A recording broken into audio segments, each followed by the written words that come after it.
Corporation, Martin George, now joins us. Mr. George, good morning, and thank you very much for joining us.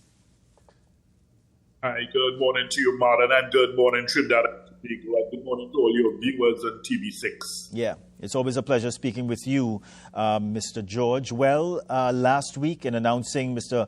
Scotland's appointment, Prime Minister Dr. Keith Rowley said he, Mr. Scotland, will focus on 5 areas: policing, offender management, illegal immigrants, drug trafficking, and money laundering. I get the impression, Mr. George, that the Prime Minister believes with the appointment of Mr. Scotland, you are going to get improvements as it relates to policing in Trinidad and Tobago. What's your view this morning?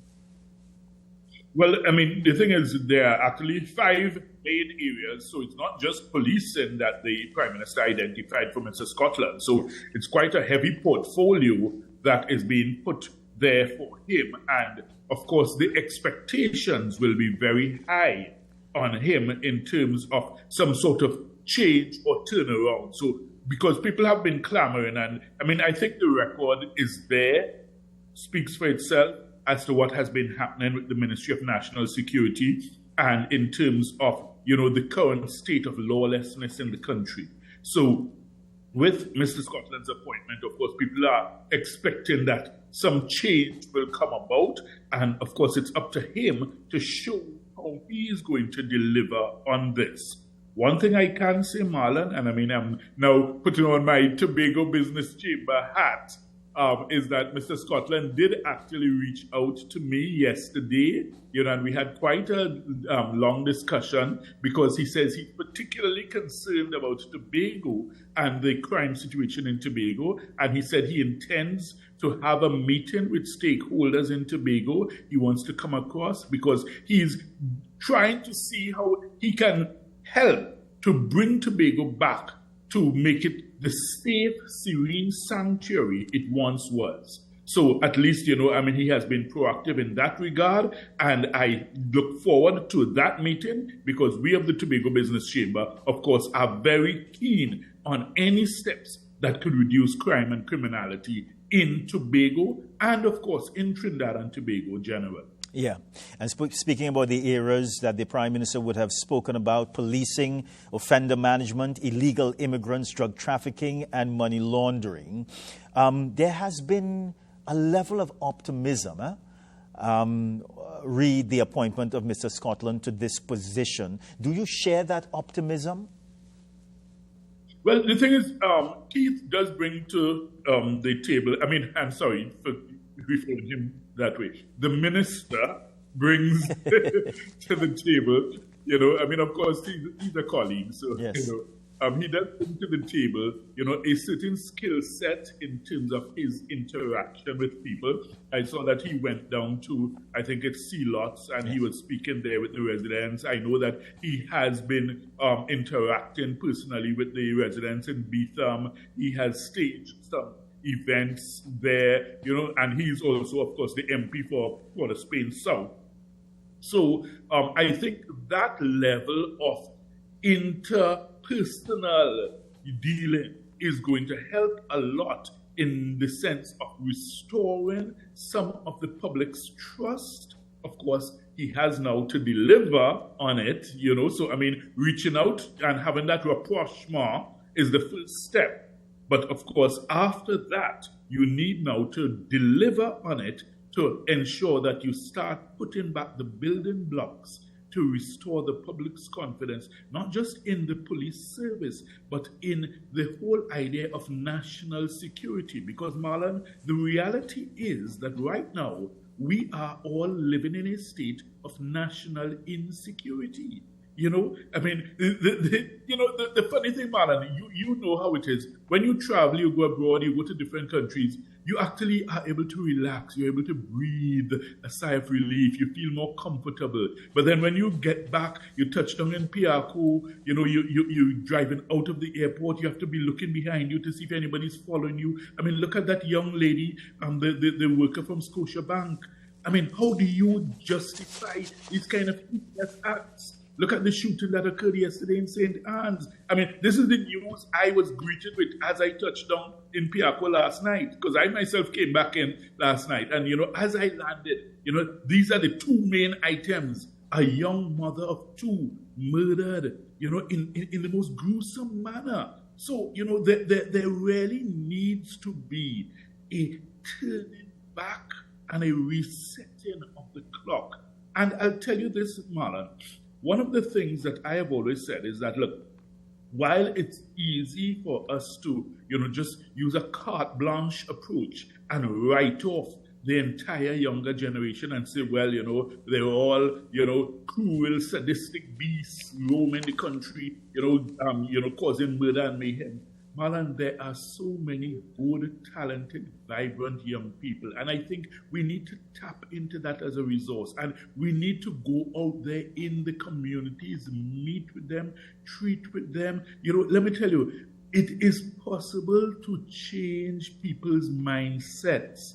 But of course, it takes a long journey. And it's not something that you just do for political PR or, for showmanship or gamesmanship or one-upmanship. It has to be something that is long-term and sustainable, and you have to show the people that you have a genuine caring for them. You think back, Marlon, to the days of persons like Maurice Marshall, who used to be able to go in any community in Laventille, Beetham, because Maurice was a man of the people, yes.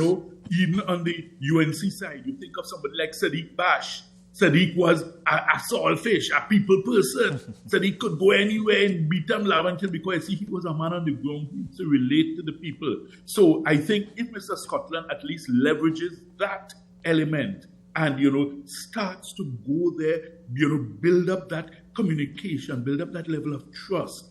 And I say it has to be genuine. It cannot be political gimmickry, right? It has to be something that he shows that, look, hey, I know your child, I know your situation, I know your auntie, your tanty, you have a funeral I am attending because I want to let you all know I am there for you. Let me tell you, that will go a long way yes. to start to build back that public trust and confidence. And of course, he then now needs to see how he can leverage that to now have the TTPS, piggyback on that. The commissioner has to get on board with that type of initiative. You can't keep sitting in your ivory tower and, making edicts and pronouncements from on high. You have to do things. I even suggested, Marlon, last week on another station, right? Not a glorious station like TV6, but another station. I suggested that, the commissioner could have actually, gained so many points by PR if she had intervened, spoken to the DPP and said, look, that situation with that maxi driver where he was arrested, that, look, having reviewed it, they have decided they are not pursuing it. Because let me tell you, the public is outraged. Because let me tell you, you have murders, home invasions, rapes, robberies occurring on a daily basis. But yet still you have resources to send down police officers to go and look for this maxi driver, arrest him because he failed to assist, or allegedly failed to assist a police officer who was trying to arrest a man. I mean, come on, Marlon, how many persons really want to jump in that situation? Yeah, but Mr. George, if you'd allow me, speaking about since this appointment, some commentators have said that this was an indictment against the Minister of National Security and also an indictment against the police commissioner and her management and leadership of the police service. Do you share that view at all? Well, the thing is, Marlon, I mean, there's no need to even share a view because we have the facts which speak for themselves. We have the statistics, and that's what I like to rely on. I like to rely on facts and statistics. We know what is happening. And let me tell you, the true measure of your success in the Ministry of National Security is if citizens, the average citizen, has a feeling of safety and security. If you don't have that, then you know there's work to be done. So that's the simplest way to look at it. And even in terms of the police, they must recognize that they are not doing the best possible job. And this is where I also ask Marlon, where is the Police Service Commission? You hear nothing from them in all of this. I mean, it's like they remain numb and dumb in the circumstances, right? You have politicians pronouncing on the performance of the Commissioner of Police and saying, well, she has performed well, and therefore that's why they have renewed her contract. And you hear nothing from the Police Service Commission, the body that is constitutionally charged with assessing the Commissioner and Deputy Commissioners of Police. I mean, it's absurd.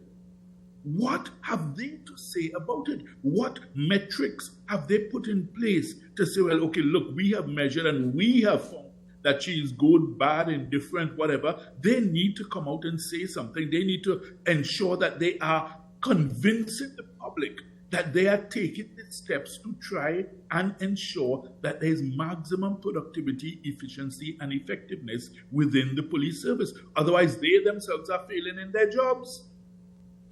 Let's look at another aspect of this appointment, because, of course, you have central government and you have the TTPS, which is an independent organization, right? Free of political interference. Yeah, that's the dream, free of political interference. So when you do, if I put that context on the table here, Mr. George, how does Mr. Scotland maneuver between the central government and the police service? Because you have a situation where you don't want him to say or do anything which would make the TTPS feel that they are that their independence is being trampled upon. Yeah, but Marlon, the thing is, I mean, with your rights come responsibilities. So yes, of course, we recognize the rights of the TTPS in that regard to be able to be an autonomous body. But with that comes the responsibility to discharge that duty of ensuring public safety, trust, and confidence, and ensure that people feel safer. So if it is that they are not doing it, and there's a minister who now has specific responsibility in relation to the TTPS, then of course, as line minister, he's entitled to call the commissioner for a meeting and say, hey, listen, let's look at this. What is your plan for this? What are the improvements you intend to make here or there? Of course, he's fully entitled to do so, because that's the role of a government minister who has authority over whatever department, if you understand. So yeah. There's no issue there. I think where the issue would be is in terms of getting that effected.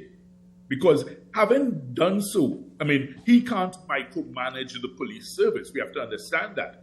And the reality is that that's where you have a police service commission. You have an entire commission that has been appointed to do so. They are supposed to monitor and manage. Let me tell you, Marlon, I mean, having been there, remember I served as a commissioner on the PSC for 9 years. So you have to monitor and manage how the commissioner manages the administration of the police service, the finances of the police service, the resources of the police service, the crime fighting efforts, the crime detection efforts. So there are so many ways that you can look, set targets and say, listen, we need performance improvement in these areas. Marlon, years ago, we used to have undercover police officers who would go out in disguise. They would go undercover. They will dress as ordinary citizens. They would gather information. Now everybody is sitting in a nice air-conditioned station with cable TV and ordering KFC and, Pizza Hut, and they're just relaxing,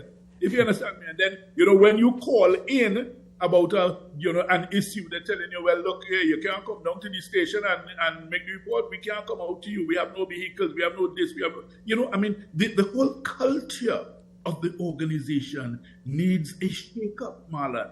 And that is the reality. We can't escape that. We cannot get away from that, because we are facing a crisis. And it is a nation that we need to save. And this cuts across political lines, it cuts across party lines, it cuts across, every creed, color, race, because crime is touching each and every one of us in some way or another.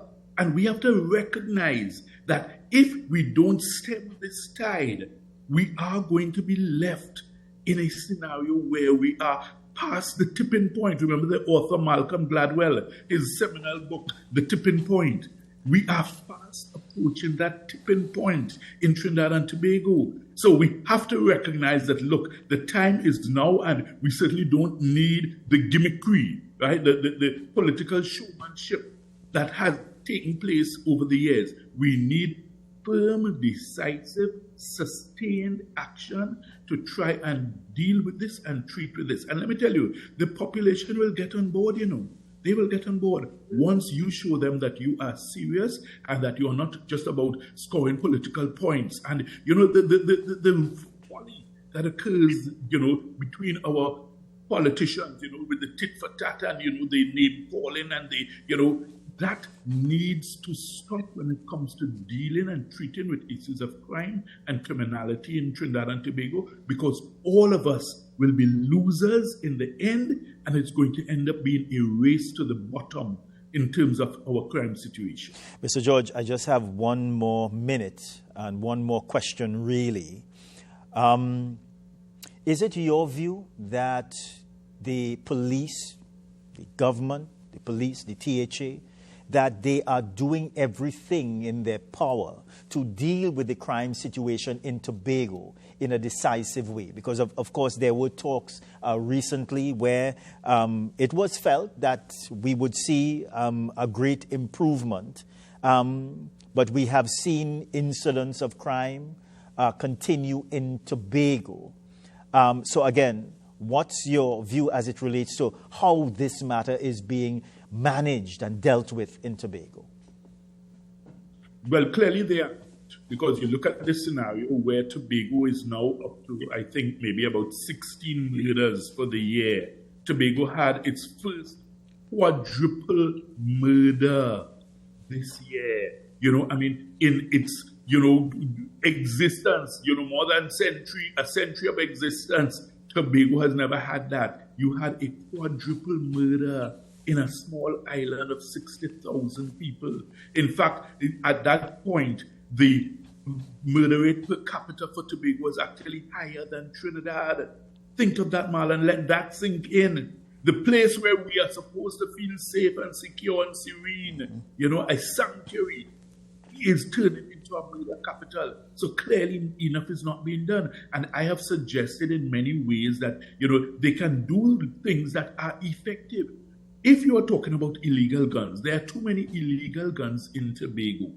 The main source of that coming into the island must be through the ferry. It's not through the airport. It's not through any, numerous illegal ports of entry. It's coming through the ferry because you have walk-in scanners. So in other words, a passenger walking onto the ferry with a knapsack, they pass you a scanner, metal detector. Yes. But you could drive one whole van load of guns, and there's no scanner for that. You just have the officers making a cursory inspection. Hey, open your trunk, let me see. Right, they poke around a little bit. Right, okay, go on, you go through. Come on, let's be serious. Where else would the illegal guns be coming from? So let's attack it at its source. Yes. Nobody manufactures guns in Tobago. Nobody manufactures guns in Trinidad and Tobago. So, let us treat with these problems first, because you look at the murder statistics, Marlon, the majority of murders in TNT are committed by guns. Yes. Look at that shooting yesterday. So it is touching home. This is not far from the Prime Minister's residence. Let's understand what we're talking about. Yeah. So we have to do things. And look at what happened in the U.S. with Donald Trump's attempted assassination. Yes. At the end of the day, the director of the Secret Service, she tried to dig her heels in. But the persons on Capitol Hill, they ripped into her. And they tore her apart, and eventually she had to resign. We don't have that level of accountability here in Trinidad and Tobago. In other words, we mollycoddle the non-performers and the mediocrity. We are sinking in a moral of mediocrity here in Trinidad and Tobago. I know you like those types of... Yeah. I love it. Mr. George, we have run out of time, but it's always a pleasure, and thank you very much for speaking with us this morning. We absolutely appreciate it. Bye for now, Mr. George. Always a pleasure. Thank you. Have a good morning.